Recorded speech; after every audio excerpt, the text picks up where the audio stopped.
তুমি কি কখনো ভেবেছ এই কষ্টটা, এই সমস্যাগুলো, এই ব্যর্থতাগুলো, এগুলো কি আল্লাহর শাস্তি? যখন সব কিছু ভুল হতে থাকে, যখন তুমি বারবার হারাও, যখন দোয়া করেও কিছু বদলায় না, তখন মনে হয় আল্লাহ কি আমাকে শাস্তি দিচ্ছেন? এই প্রশ্নটা খুবই গভীর, আর সত্যি বলতে অনেক মানুষই এই প্রশ্ন করে। কিন্তু উত্তরটা কি? প্রথম কথা, সব কষ্ট শাস্তি নয়। হ্যাঁ, কিছু কষ্ট হতে পারে আমাদের ভুলের কারণে, আমাদের গুনাহের কারণে, কিন্তু সবকিছু নয়। অনেক কষ্ট একটি পরীক্ষা। আল্লাহ আমাদের পরীক্ষা করেন আমাদের শক্তি দেখার জন্য নয়, বরং আমাদেরকে শক্তিশালী করার জন্য।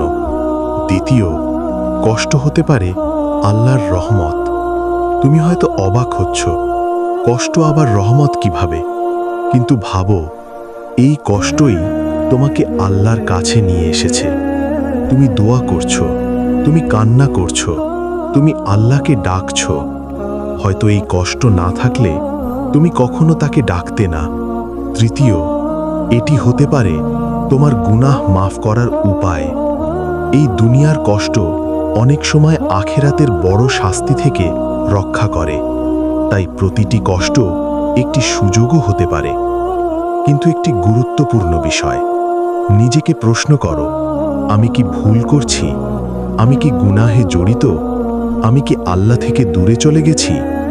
যদি উত্তর হ্যাঁ হয়, তাহলে এখনই ফিরে আসো, তওবা করো, নিজেকে ঠিক করো। আর যদি তুমি চেষ্টা করছো, সৎ পথে চলছো, তবুও কষ্ট আসছে, তাহলে ভয় পেও না। এটি পরীক্ষা, এটি তোমাকে আরো উঁচুতে নিয়ে যাবে। কিন্তু সবচেয়ে বড় ভুল হতাশ হয়ে যাওয়া, আল্লাহর উপর রাগ করা, দোয়া ছেড়ে দেওয়া। এটা করো না, কারণ আল্লাহ তোমাকে ছেড়ে দেননি। তিনি তোমাকে দেখছেন, তিনি তোমার কষ্ট জানেন, এবং তিনি তোমার জন্য সঠিক সময়ে সঠিক জিনিসটা দেবেন।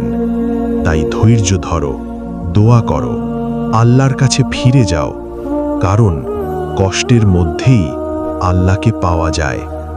শেষে নিজেকে প্রশ্ন করো, আমি কি এই কষ্টকে শাস্তি ভাবছি, নাকি এটি একটি সুযোগ? হে আল্লাহ, আমাদেরকে সঠিকভাবে বুঝার তৌফিক দিন, আমাদের গুনাহ মাফ করুন, এবং আমাদেরকে ধৈর্য দিন।